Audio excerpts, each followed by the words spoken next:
Bueno, buenas tardes, sed bienvenidos a este episodio 5 de la tercera edición del Mastermind. Ya sabéis de qué va, de nuevos temas, nuevos enfoques, todo fisioterapia, y de eso va lo de hoy, porque hoy es un tema fresquito y diferente, de esos que abre mentes y posibilidades. Hacía tiempo que tenemos organizado alguna formación sobre fisiosexología, lo pedís mucho en las encuestas de los cursos. Pues bien, si todo sale como queremos y pretendemos ir apuntando 2, 3 y 4 de junio, aún sin lugar cerrado, creo que probablemente sea Valladolid, introducción a fisiosexología. Ya veremos también la temática con nuestra ponente de hoy. ¡Qué ganas de tenerla! Laura Pastor. Hola, Laura, ¿qué tal? Hola, ¿qué tal? Pues súper contenta de estar aquí en la Mastermind. Muchísimas Bueno, gracias por haberme invitado. ¿no la conocéis? Pues, hombre, yo os la presento. Es fisioterapeuta especializada en reeducación uroginecológica y salud sexual humana. Se ha especializado en psiconeuroinmunología clínica, máster de sexología clínica por la Universidad de Valencia, experta universitaria en salud sexual, intervención educativa y comunitaria por la Universidad de Girona, experta universitaria en fisioterapia obstétrica y reeducación del suelo pélvico por la Universidad Internacional de Cataluña, docente de másteres, posgrados y formaciones especializadas para profesionales de la salud y directora y fisioterapeuta en Evexia Salud en Barcelona. Y Laura, ¿te sabes las normas del Mastermind? Pues tampoco te creas, me las puedo imaginar, pero vaya, cuéntame. Bueno, lo que se dice en el Mastermind se queda en el Mastermind. Esto solo Este me gusta. Esto solo lo vamos a pillar de ello, yo creo. Bueno, pues os recomendaría el podcast que tiene con Estefanía García, pero se ha borrado. Pero vamos, está en proceso de regeneración de servidor, así que en breve lo podéis escuchar, el Club de las Vaginas. Así que, Laura, todo tuyo con el tema fisioterapia del trastorno de dolor genitopélvico, la penetración. Muchas gracias y adelante, todo tuyo. Bueno, pues vamos allá. Bueno, pues nada, gracias por la presentación, José Luis. Y nada, nuevamente agradecerte y agradecer a todas las personas que os habéis conectado. Os voy a hacer una breve introducción de lo que creo que es un tema fundamental dentro de la fisioterapia especializada en suelo pélvico, y es la gran aportación que puede hacer la fisioterapia en el entorno de la sexología, específicamente de la disfunción sexual, y de lo que os voy a hablar es de cuál es el papel más específico de la fisioterapia del suelo pélvico en el trastorno sexual de dolor genitopélvico en la penetración. Es lo que conocemos como dispareunia, que es el dolor asociado a las relaciones sexuales. Bueno, ¿ante qué estamos? Pues estamos ante la primera controversia que nos encontramos cuando queremos clasificar qué es eso del trastorno de dolor genital pélvico o durante la penetración. Controversia, ¿por qué? Porque todo lo que es el paradigma que tiene que ver alrededor de la sexualidad o de la sexología o de la educación sexual está cambiando, por suerte. Cada vez estamos actualizando nuevos conceptos ante nuevos guiones, ante nuevos argumentos. ¿Por qué? El principal vademecum que tenemos para guiarnos sobre qué es eso del trastorno de dolor genital pélvico es el DSM-5, es decir, un manual de psiquiatría. Esto es algo que a todos los profesionales que nos dedicamos a la sexualidad a día de hoy pues nos parece un poco casposillo, ¿no? Porque hay determinados conceptos que creemos firmemente que se tienen que actualizar, ¿no? Y uno de ellos es el considerar que el trastorno de dolor genital o la dispareunia solamente está catalogado en un vademecum de psiquiatría, ¿no? Entonces, enfatiza que son trastornos de la penetración en el sentido de que cualquier forma de penetración vaginal, tipo tampones, dedos, dilatadores vaginales, exámenes ginecológicos o relaciones sexuales, son dolorosas, ¿no? Dolorosas estaríamos hablando de la dispareunia, del dolor asociado a la penetración. Y cuando hablamos de vaginismo, que también estaría dentro de este trastorno de dolor genitopélvico, ya implica una imposibilidad, ¿no? La línea es muy fina.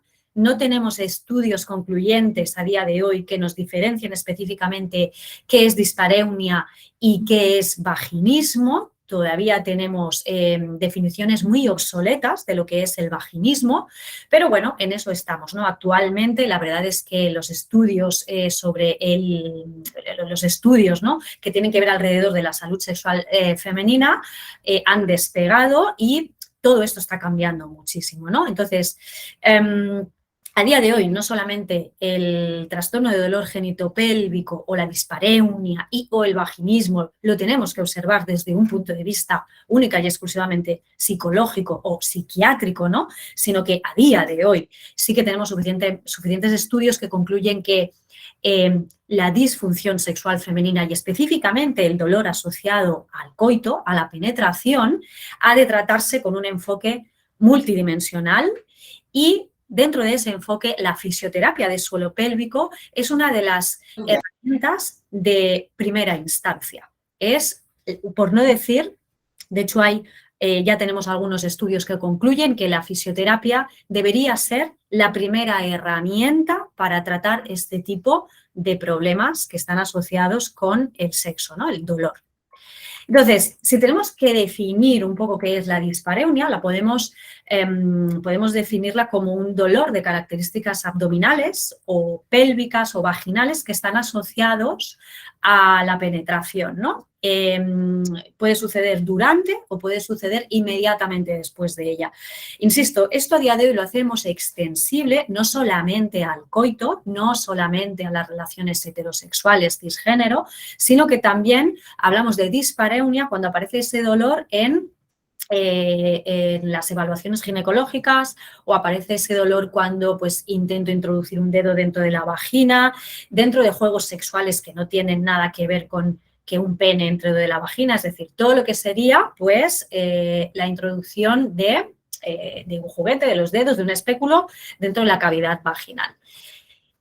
Según la aparición de este trastorno de dolor, podemos hablar de que la dispareunia puede ser primaria, cuando siempre definimos que ese dolor ha estado ahí a lo largo de la historia clínica de la paciente, o secundaria a partir de un evento determinado, ¿no? Pues empiezo a tener esta sensación de dolor durante las relaciones a partir de algo más obstétrico o físico, ¿no? Como puede ser un parto o como puede ser una cirugía pélvica o como puede ser pues la llegada de la menopausia, ¿no?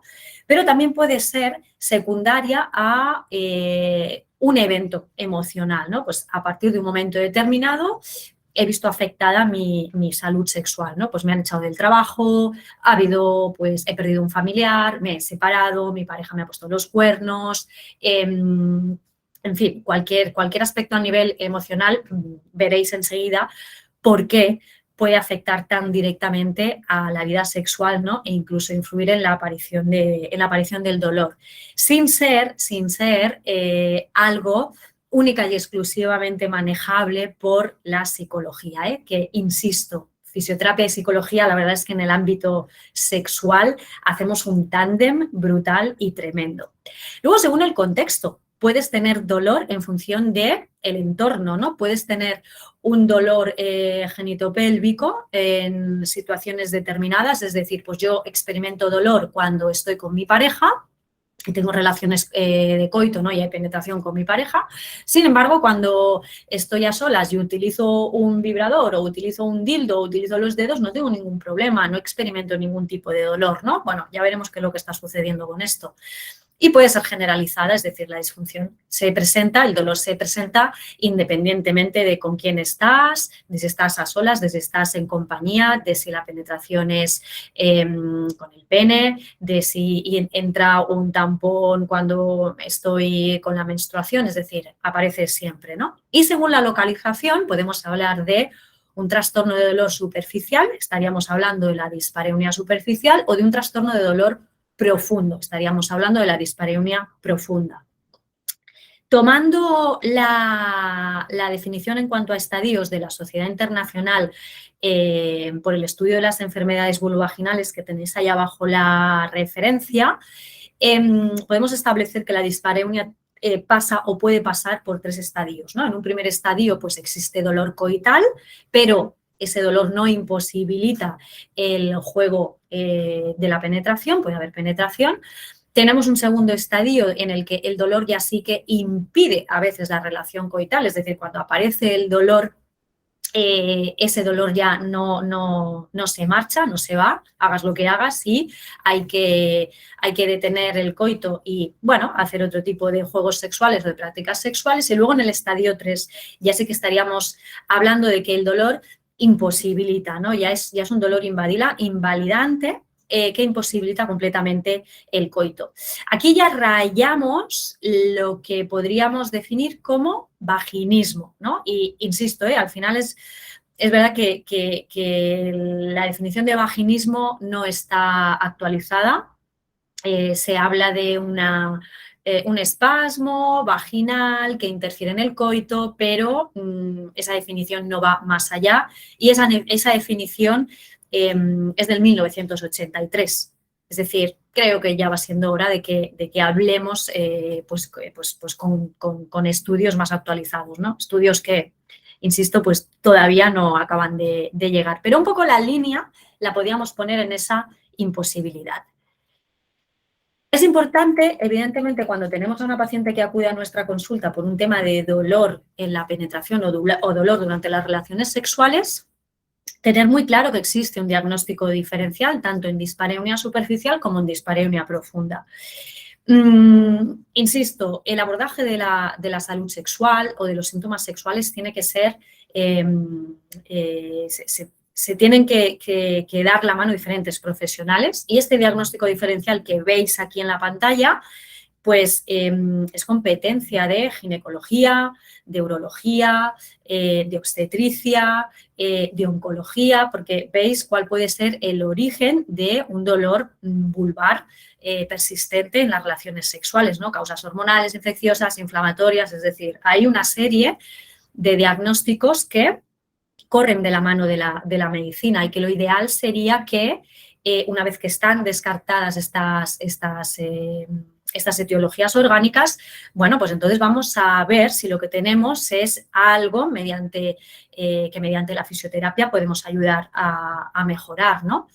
Algo importante también a tener en cuenta es que, bueno, a lo mejor no estamos clarísimamente ante un problema de dolor o de dispareunia primaria, sino que lo que tenemos es un tema con la excitación sexual, es que hay una excitación sexual que no está siendo favorable, ¿no? Básicamente, dentro de lo que es la dispareunia superficial, tenemos que diferenciar la existencia de una etiología orgánica, biológica, una iatrogenia, que sería todo ese listado de causas que vemos aquí en esta cajita, pero paralelamente también podemos estar ante un caso de sensibilización central. Habitualmente, cuando hay una imposibilidad persistente y acabamos desarrollando pues un vaginismo, ¿no? Que sería, bueno, es que es imposible que entre el pene, es imposible que entre un dedo porque hay dolor. Muchísimas veces el vaginismo va a conectar con un caso de sensibilización central, porque no es solamente el dolor ante el intento de penetración, sino que es ante la expectativa de que se pueda llevar a cabo esa penetración. Es decir, ya hay una alerta previa. Y dentro de lo que es el diagnóstico diferencial de dispareunia profunda, pues lo mismo, ¿no? Necesitamos observar que pueden haber causas ginecológicas, comorbilidades, muy habitual también todo lo que tiene que ver con sistema gastrointestinal, con sistema urológico y con condiciones musculoesqueléticas, ¿no? Entonces, simplemente para que os hagáis una idea de los grandes patrones en cuanto a etiología que nos podemos encontrar tanto cuando estamos ante una mujer que nos refiere un dolor sexual, ¿no? Ante el intento de penetración, como cuando nos refieren un dolor más en el fondo, más irradiado hacia la zona pélvica, más irradiado hacia la zona abdominal. Bueno, pues estos diagnósticos diferenciales a nivel de fisioterapia es importante que estemos familiarizados con todo lo que puede estar sucediendo, pero también es importante crear, ¿no? Y generar esa red de profesionales con los que podamos comunicarnos y podamos derivar o nos puedan derivar, ¿no? Porque hay causas que pueden ser multifactoriales. Entonces, ¿cuáles son las situaciones clínicas que habitualmente nos vamos a encontrar en la consulta de fisioterapia de suelo pélvico? Pues sobre todo estas que veis aquí en la pantalla, ¿no? Habitualmente vamos a tratar problemas de dolor, de dispareunia en síndrome genitourinario. Después de la menopausia, ese descenso estrogénico va a condicionar muchísimas veces el estatus y el trofismo de la vulva y de la vagina.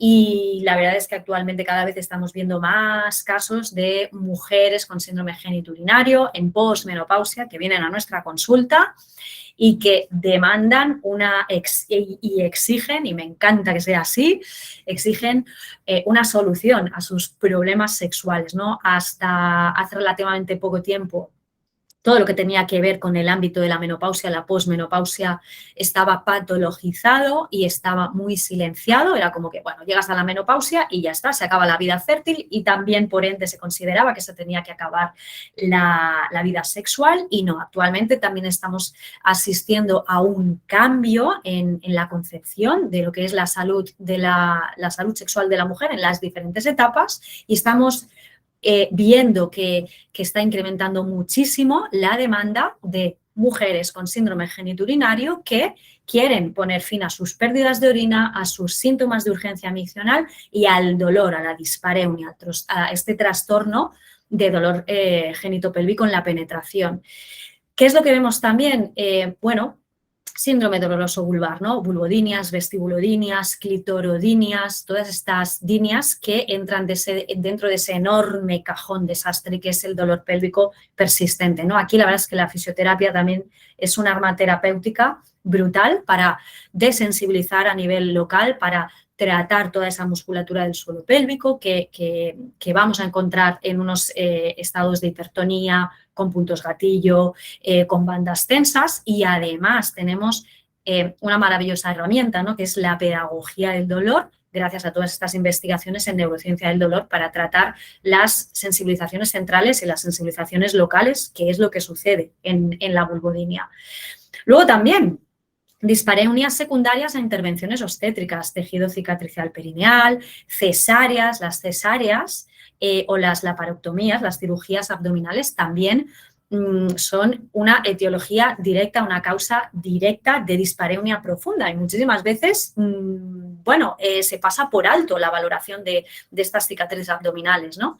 Yo en esto, la verdad es que soy optimista y os puedo decir que cada vez hay más cirujanos de digestivo, incluso de cirugía estética, de ginecología, por supuesto, y de obstetricia que nos están derivando a pacientes para valorar esos tejidos, ¿no? Esas cicatrices, para ir trabajando sobre la evolución y ayudar a la mejora de esa cicatrización, ¿no? Entonces, todo lo que tiene que ver con una cicatriz abdominal puede ser el primer paso para que se desencadene una dispareunia profunda. Y la verdad es que en las cesáreas son muy habituales,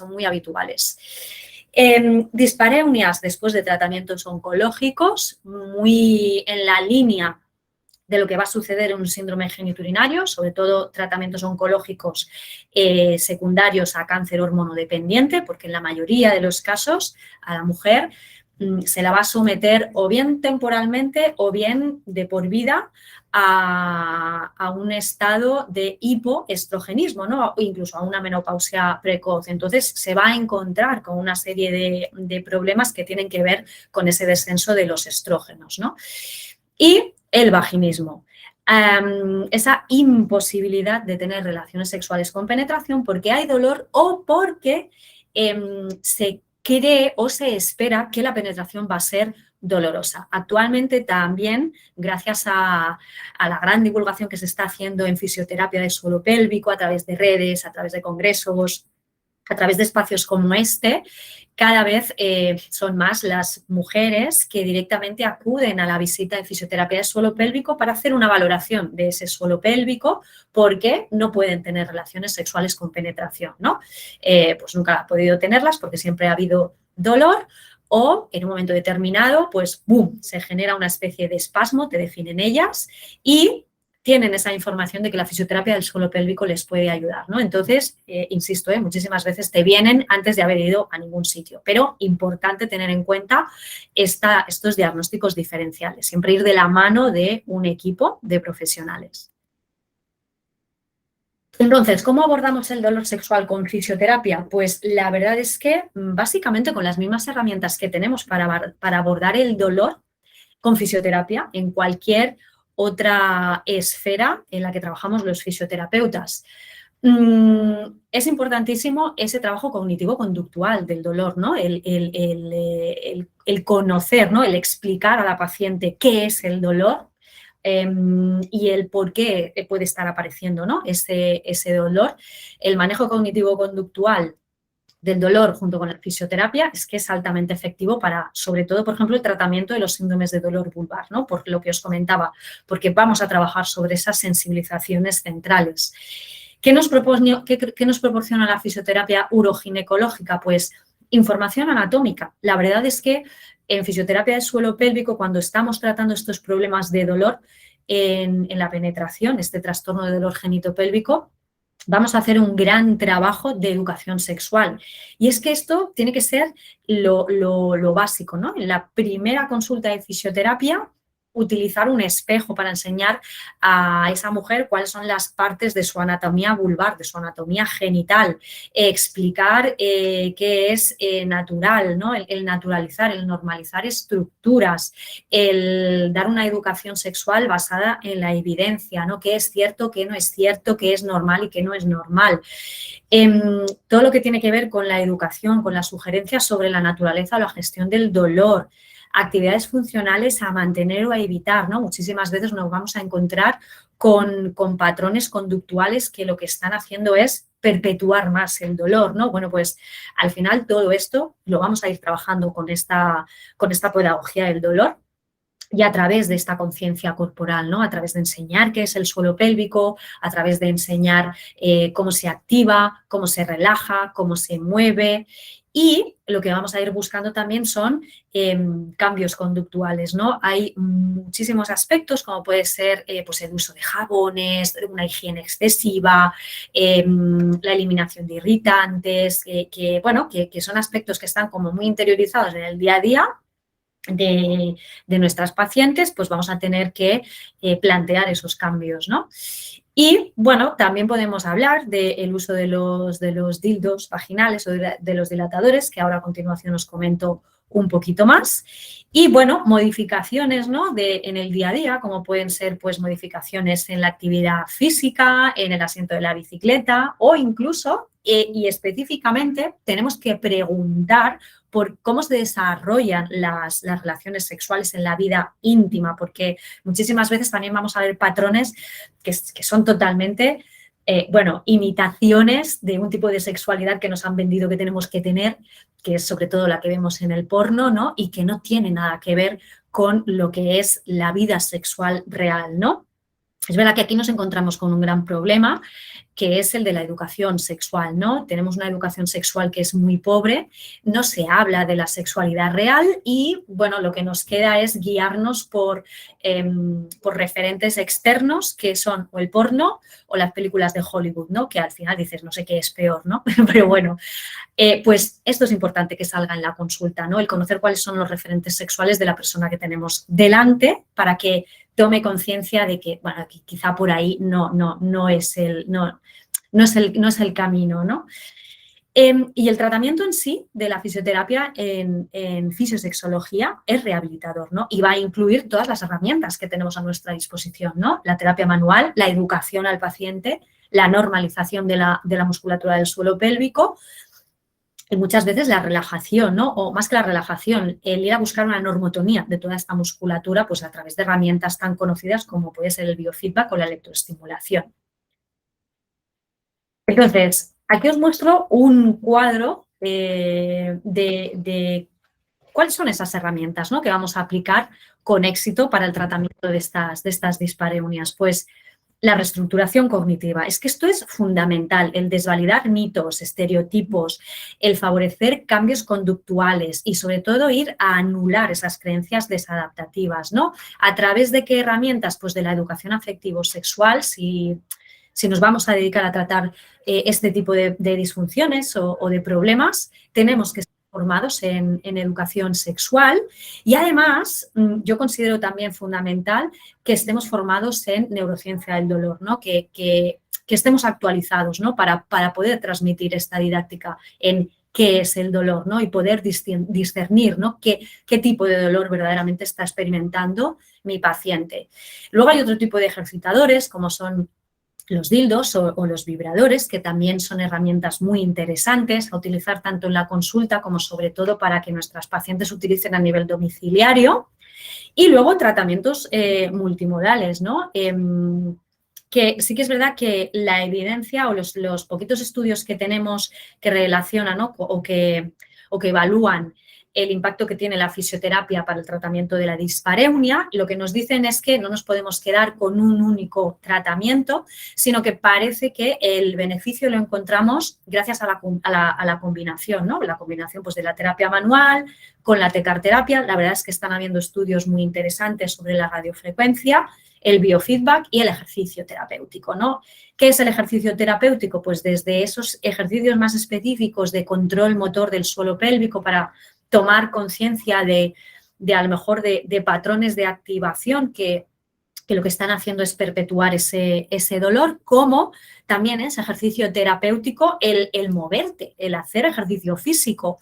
Yo he tenido muchísimos casos de mujeres con vaginismo, con imposibilidad y con unas tensiones brutales en el suelo pélvico, a la que han conseguido encontrar un momento en su vida para irse a jugar a pádel y pegarle leches a una pelota, ¿no? O irse a hacer boxeo. Es que el suelo pélvico ha mejorado de una manera tremenda, ¿no?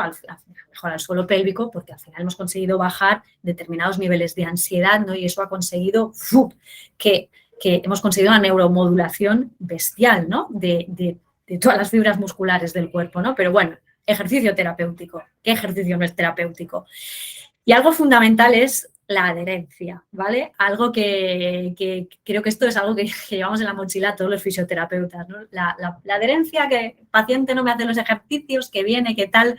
Bueno, evidentemente siempre va a ser importante una implicación, ¿no? Y una participación activa por parte de la paciente.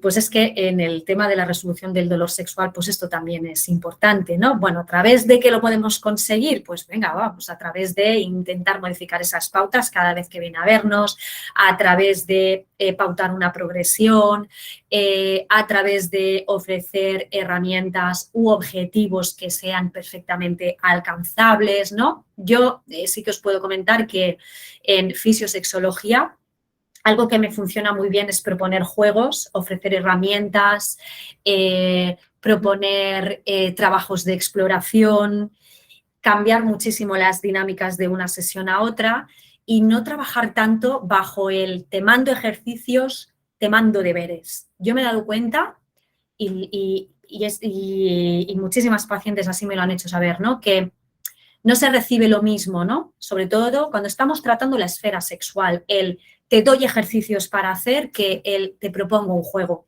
¿sí? Porque al final el sexo tiene que ser divertido y cuando estamos trabajando un problema sexual ya solo me falta que me den deberes o que me den ejercicios, ¿de acuerdo? Entonces la percepción de cómo nuestras pacientes reciben esas propuestas, yo os puedo decir que ahí cuando cambié mi manera de hablar y de proponer, hubo también un cambio por parte de la adherencia de mis pacientes. Entonces, esa reestructuración cognitiva, ¿qué es lo que vamos o en qué la vamos a basar? Básicamente en 3 puntos, ¿no? En 3 objetivos. Lo primero es la educación sexual. Insisto muchísimo, una educación sexual libre de juicios y enmarcada en el concepto de salud sexual.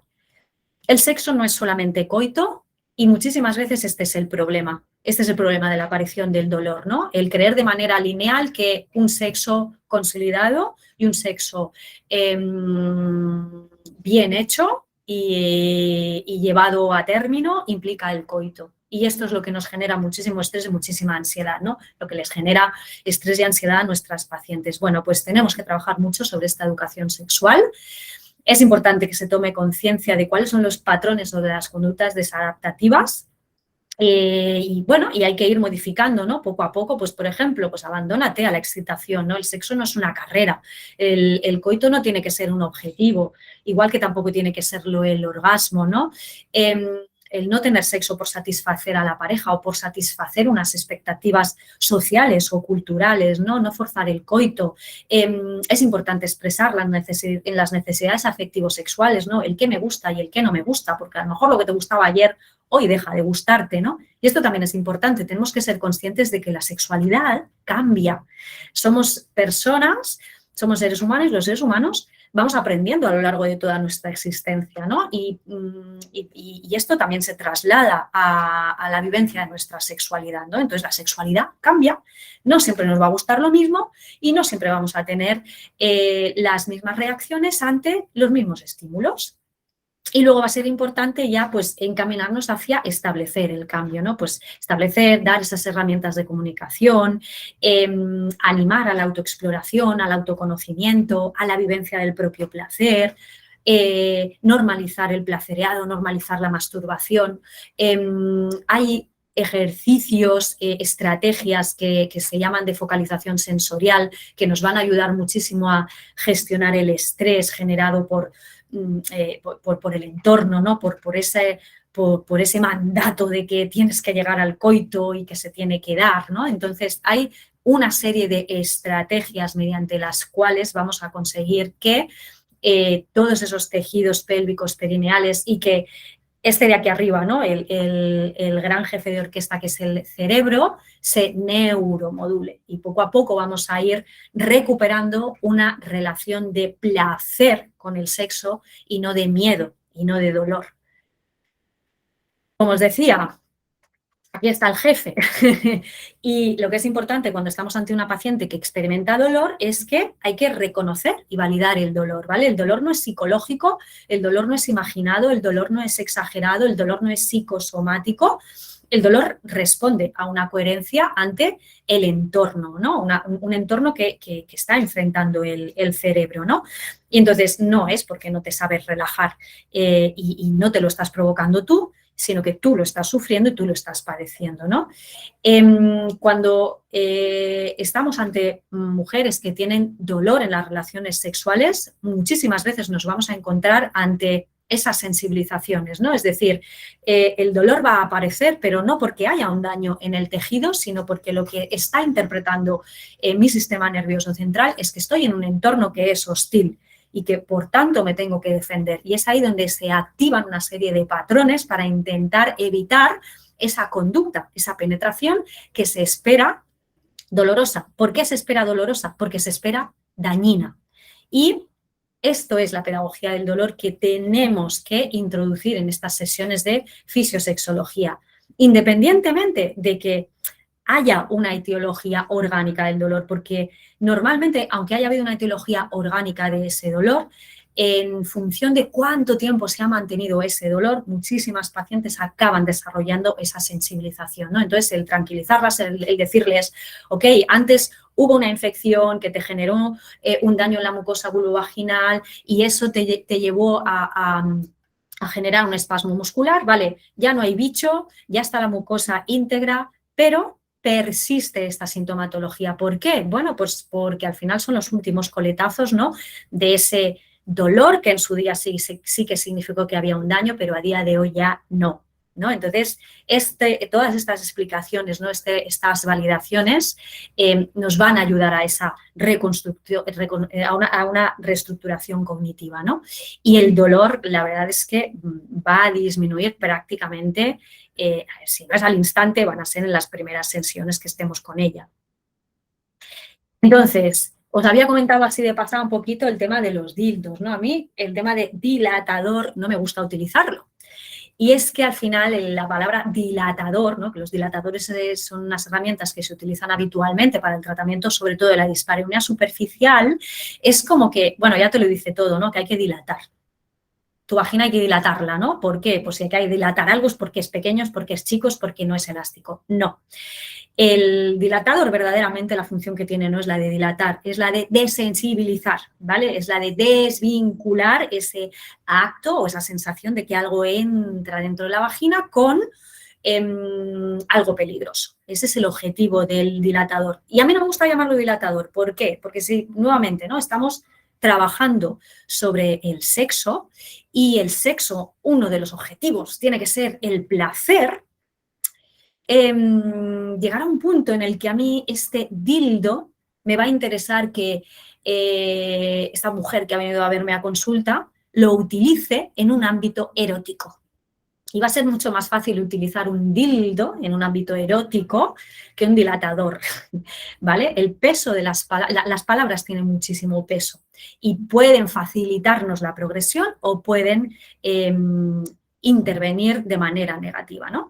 Entonces, cuando se indica un dildo para tratar una causa física, en caso de estenosis más orgánica, entonces sí que este uso de herramientas la vamos a pautar de una manera como más tipo ejercicio. ¿En qué caso nos va a ser útil el dildo para trabajar una estenosis orgánica? Pues, por ejemplo, en una neovagina, en una cirugía de tránsito, de cambio de sexo, o, por ejemplo, también cuando estamos trabajando pues, en un síndrome geniturinario o después de un cáncer, ¿no? Pues aquí sí que tenemos un trabajo sobre el tejido que tenemos que realizar, por lo tanto, aquí sí que las pautas que vamos a establecer van a ser como más tipo ejercicio, ¿no? Pues tienes que utilizar el dilatador, ahí sí que va a ser un dilatador, ¿no? Sí que lo vas a utilizar 3, 4 veces a la semana, 15 minutos, vas a hacerte un masaje y tal. Pero cuando estamos trabajando sobre un tejido en el que no hay daño y lo que hay es una sensibilización, la perspectiva tiene que ser otra, tiene que ser más hacia el juego, más hacia la exploración, más hacia la desensibilización. Y aquí os dejo una de las pocas reseñas, uno de los pocos estudios que hay, ¿no? Sobre el uso de los ejercitadores vaginales, de los dildos.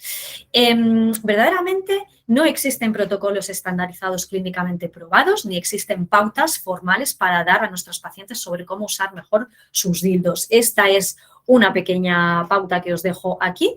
El estudio está hecho sobre mujeres, como os comentaba anteriormente, que han pasado por un cáncer hormonodependiente y entonces se encuentran ante un problema de estenosis vaginal secundario a un síndrome geniturinario, ¿no? Entonces, este es el protocolo más mecánico que se ha propuesto. Pero cuando estamos ante temas de sensibilización central, ya está.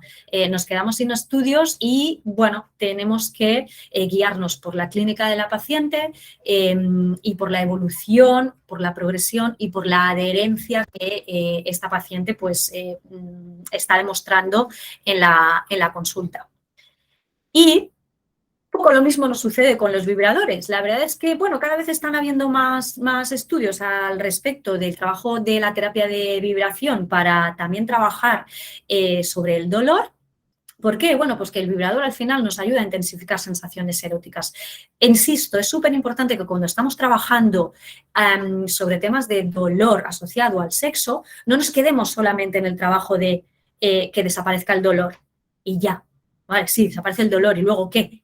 Pues luego que aparezca el placer, ¿no? Entonces, el trabajo con los vibradores no solamente me ayuda a desplazar el dolor, ¿no? O la sensación nociceptiva, sino que además, ¡boom!, me da otro tipo de sensaciones, me enseña otro tipo de información que puede ser muy placentera, al menos muy diferente de lo que es la nocicepción, ¿no? Entonces, además es que con la vibración vamos a mover tejidos, vamos a ayudar a la movilización tisular y vamos a estimular un montón de receptores mecánicos que verdaderamente me van a ayudar tanto a trabajar la musculatura como tal, pero también me va a ayudar a trabajar sobre esa sensibilización central o esa sensibilización local que tengo ahí en la entrada de la vagina o que incluso tengo dentro de la vagina y que se prolonga a lo largo de toda que se prolonga en toda la pelvis, ¿no?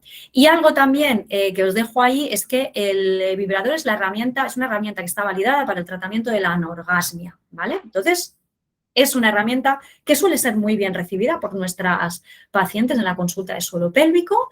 Es inocua y yo la verdad es que la recomiendo muchísimo, tanto tenerla en consulta como ofrecerla como, pues eso, otra herramienta de exploración domiciliaria.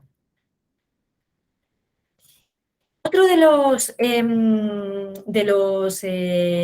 las herramientas que también estamos teniendo cada vez con más éxito en la consulta de fisioterapia es la radiofrecuencia, es la tecarterapia.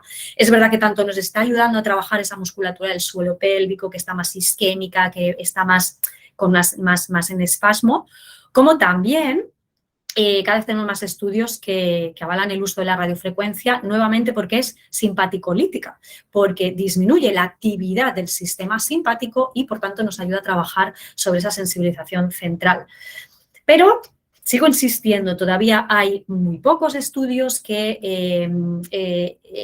evalúen específicamente cuál es el papel, ¿no?, de las distintas modalidades de fisioterapia en el trabajo del dolor asociado al coito, y os dejo aquí esta revisión bibliográfica en la que al final, bueno, pues concluyen un poquito lo que os he comentado anteriormente en ese cuadro, ¿no? No hay una técnica con la que nos podamos quedar. De hecho, creo que esto pasa en fisioterapia, ¿no? A nivel general, no hay una técnica que sea la panacea, sino que parece que la combinación, ¿no?, el encaje de todas estas diferentes estrategias y herramientas que tenemos para el tratamiento es lo que consigue facilitar el camino, ¿no?, mejorar esa sintomatología. Y algo importante, también os comentaba, ¿no?, dentro de lo que es esa fisioterapia multimodal, dos aspectos a tener en cuenta. O sea, que nunca falte la didáctica perineal, que nunca falte la educación sobre el cuerpo. La paciente tiene que saber cómo es, tiene que saber cómo funciona y darles siempre algo, que se lleven algo a su casa. Os he señalado esto, ¿no?, porque me ha llamado mucho la atención en muchos estudios que voy revisando. Los que tienen éxito son los que hay un primer punto de didáctica perineal y un último punto de se les suministra, darles algo, que se lleven algo a casa para seguir trabajando. Y yo incluso recomiendo siempre que ese algo varíe. Sí, porque los seres humanos somos así, nos gusta la variación. Si siempre estamos trabajando con los mismos aspectos, al final te aburres. Y lo peor que podemos tener en la consulta es un paciente aburrido. Así que indicaciones escritas, vídeos, fotografías, láminas. Les hacemos un vídeo para que luego se lo vean en casa y tengan las referencias de los ejercicios que tienen que hacer. Pero es súper importante tener un checklist de verificación diaria, semanal, quincenal, para controlar los avances y así conseguir que siga esa adherencia, ¿no?, que mantengan esa motivación en el tratamiento. Y la gran protagonista, la terapia manual, ¿vale?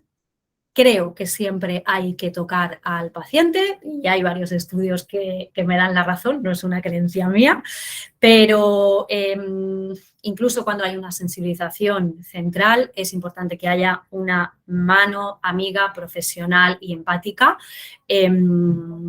tocando a nuestro paciente, ¿no? ¿Dónde está el origen del dolor? Bueno, si el dolor no está en el tejido, estaremos trabajando esa sensibilización, pero si el dolor está en el tejido, pues venga, vamos allá, vamos a ir a ese trabajo tisular directo, ¿no?, más enfocado al suelo pélvico, más enfocado a la fascia, más enfocado a la víscera, más enfocado a la faja abdominal, al diafragma, al sacro, a las articulaciones sacroilíacas, ¿no? Pero la terapia manual, por su naturaleza, reconforta a la paciente y va a ayudar a disminuir la hipertonía y a tratar cualquier tipo de sintomatología asociada a ese dolor.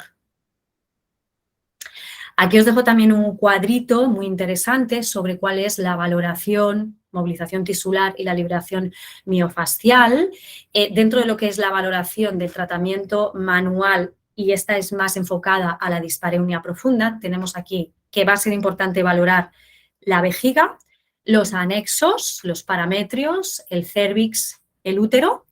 Los ligamentos úterosacros, el fondo de saco de Douglas, súper importante, y evidentemente la musculatura del suelo pélvico. Tenemos que ser conocedores, ¿vale?, de la anatomía y de cómo es la pelvis por dentro. Esto es fundamental. A nivel de formación de fisioterapia del suelo pélvico no podemos ir despistados cuando estamos haciendo una valoración intracavitaria. Tengo que saber en todo momento dónde estoy tocando, dónde le estoy tocando a la paciente. Y un poco para resumir, 4 conceptos clave. La fisioterapia del suelo pélvico es una herramienta útil en el abordaje del trastorno de dolor genitopélvico en la penetración, independientemente de la etiología que lo provoque. La mejoría de los síntomas la vamos a obtener combinando diferentes estrategias terapéuticas. No se ha comprobado actualmente la validez de técnicas por separado, pero debido a su naturaleza, el tratamiento del dolor en las relaciones sexuales se debe realizar siempre desde una perspectiva multidisciplinar en la que se incluye la fisioterapia. Ya os dejo abajo unas cuantas referencias. Y ahí está. Bueno, pues hasta aquí mi presentación. Me he extendido un poquillo. Ya sé que me dijiste media hora, José Luis. Bueno, media hora, digamos, en teoría la idea del Mastermind son 20-25 minutos y luego generar debate y tal, pero nunca os corro porque como los temas son bastante novedosos y bastante diferentes, pues no me gusta cortaros. No sé si tenéis alguna pregunta, alguna cuestión. Miriam había levantado la mano, no sé si ha sido por accidente. Bueno, yo te comento un poco reflexiones que han salido a medida que ibas hablando. Coincido con que la fisioterapia general en ámbito de la sexualidad está muy infravalorada, no solo en temas como el que hemos tratado, que parece que estamos siempre centrados en el tema femenino, quizá porque se le empieza a dar, como bien has dicho, sobre todo en el ámbito de la fisioterapia, la importancia que se le merece. Pero creo que es un gigante dormido en el ámbito de sexualidad masculina también, la fisioterapia. Queda mucho por investigar, pero yo tengo certeza absoluta de que se puede investigar y que los resultados van a ser muy sorprendentes. Hay muy pocos estudios, sé que es complicado y además me ha ayudado mucho el hecho de que muchos especialistas lo quieran tratar todo como cirugía y con pastillas azules sin tener en cuenta cosas no solo como fisioterapia, sino también, como bien has dicho, la actividad física, la dieta, etcétera. No sé si estás de acuerdo. Totalmente. No, es lo que tú dices, ¿eh? Es el gigante dormido. Y de hecho es que entre el tabú que existe y la gran normalización de muchos síntomas sexuales, y luego tenemos, ¿no?, una gran herencia de que todo lo que tiene que ver con sexualidad única y exclusivamente parece que es tratable con psicología, ¿no? Que no digo que yo colaboro con psicólogas y en mi equipo tengo psicólogas, pero no es solamente desde ese ámbito, ¿no? Y bueno, y ni qué decir tiene pues todo lo que está en torno al suelo pélvico masculino o la disfunción sexual masculina, donde, bueno, aquí sí que tenemos estudios a patadas que para la disfunción eréctil la fisioterapia del suelo pélvico es también una de las primeras estrategias a tener en cuenta, porque los resultados son tremendos. Sí, bueno, pero como me decía a mí un día un neurólogo, dice, bueno, o sea, al final, si la mayor parte de la gente se lo resuelve con la pastillita. Con una al final, pastillita, exacto. Solo quieren la pastillita, no sé, yo no lo veo. Bueno, también me ha hecho mucha gracia la mención esa que haces del dolor pélvico en general. Nosotros que aquí estamos, en Castilla y León estamos muy de moda con el tema del dolor crónico y hemos hecho muchísimos eventos y a mí me sorprendió lo incapacitante que es el dolor pélvico persistente, cómo afecta a la vida, no solo desde el punto de vista sexual. Recuerdo en un congreso que tuvimos que poner una camilla para que pudiera asistir una paciente con dolor pélvico persistente porque tenía gran interés en venir al consejo y tuvimos que traerle una camilla porque era incapaz siquiera de ponerse, de sentarse en una silla, ¿no? Me resulta curioso hasta qué punto una cosa así te puede interferir en cosas como sentarte. Sí, es increíble. Sí. Ahora, sí he insistido también en algo muy importante, que es el tema psicológico, el tema del trabajo en equipo. Es ese que no existe en este ámbito, ¿no? Hay muy pocos, por no decir ningún centro integral para problemas de esta esfera. Yo por unas cuestiones o por otras tuve que hacer hace tiempo, en el 2019, una investigación sobre centros integrales que trataban este tipo de temas y no había ninguno. En España no había ningún centro integral que tratara disfunciones sexuales y en el que hubiera pues, un ginecólogo, un urólogo, un psicólogo, una sexóloga, una matrona, una dietista, nutricionista. Me resultaba curioso que a ninguno se hubiera ocurrido tratar un poco desde esa perspectiva, teniendo en cuenta que a veces son problemas de pareja que requieren un enfoque muy multidisciplinar y que son tan sumamente complicados y que a veces la gente con estos temas no le gusta andar yendo para uno, para otro y que vayan comunicándose entre ellos. Y no hay centros de estos en realidad. Sí, es verdad, ¿eh? Cada vez empiezan a haber como más clínicas que tienen en cuenta, yo al menos aquí en Barcelona es verdad que lo estoy viendo, ¿no? Que están teniendo en cuenta, pues eso, ¿no? La incorporación de una fisioterapeuta de suelo pélvico en una clínica de ginecología, la incorporación de una nutricionista, pero es verdad que cuesta que eso cale, ¿eh? Sí, no sé, al final, no sé si es un tema también de egos, ¿no? De esta medicina más tradicional, pero sí, tienes toda la razón. A ver, había una preguntita aquí en el chat. Susana Domingo nos dice que si puede influir la pérdida de secreción vaginal de la menopausia en este tipo de dolor. Me imagino que será el dolor. Sí, totalmente. De hecho, es uno de los motivos, es uno de los signos del síndrome geniturinario. O sea, hay un descenso de los estrógenos que va a condicionar un deterioro de las paredes vaginales y del trofismo de la mucosa de la vagina, y eso como consecuencia va a disminuir la secreción vaginal, ¿no? Entonces, sí, evidentemente. Y eso lo podemos mejorar con fisioterapia. Está claro. Bueno, has hablado del famoso problema del porno, ya que se habla mucho del acceso a la pornografía de los jóvenes y esa distorsión de la sexualidad, sobre todo ese penecentrismo. Es un problema nuevo, realmente empieza a haber un problema tanto para las jóvenes como para los jóvenes, ¿no? Porque no solo se ve muchas veces el problema desde la perspectiva de la mujer, obviamente, que sufre esa situación, pero los jóvenes que al final sufren esa ansiedad, ese estándar de super performance, de no dar la talla, de estas cosas. Sí. Yo te puedo decir que aquí en la consulta muchas veces tenemos casos de chavales jóvenes, 20 años, 18, 19, que vienen por problemas de eyaculación precoz, porque consideran que eyaculan, y además se lo dicen o por eyaculación precoz o por autodiagnosticados de eyaculación precoz o disfunción eréctil, y cuando les empiezas a hacer la historia clínica y empiezas a investigar sobre, ¿no? Yo siempre les pregunto, bueno, ¿cuáles son tus referentes, no? ¿Por qué crees que tienes este problema? No, bueno, porque en la peli porno de no sé qué, cuando fulanito eyacula, pues la erección se le queda, y a mí eso me pasa, yo cuando eyaculo y a mí la erección se me baja, ¿no? Dices, un momento, vamos a ver. Lo habitual es que después de una eyaculación la erección descienda, ¿no? Pero claro, dices, ostras, tenemos un problema con el tema de los referentes, porque se están generando expectativas de cómo tiene que ser tu vida sexual que no es real, que es que no es así, que es que el porno es como la guerra de las galaxias, es que es ciencia ficción. Sí, no, sin duda. Y alguno quiere hacer lo mismo que en el vídeo correspondiente, al final lo que le provoca es una frustración a él y a la una lesión a veces. Bueno, pues creo que no hay nada más. Pues nada, Laura, muchísimas gracias. Es un placer haberte tenido en esta tercera edición. Pues a vosotros. Bueno, esperamos vernos en breve. Ahora ya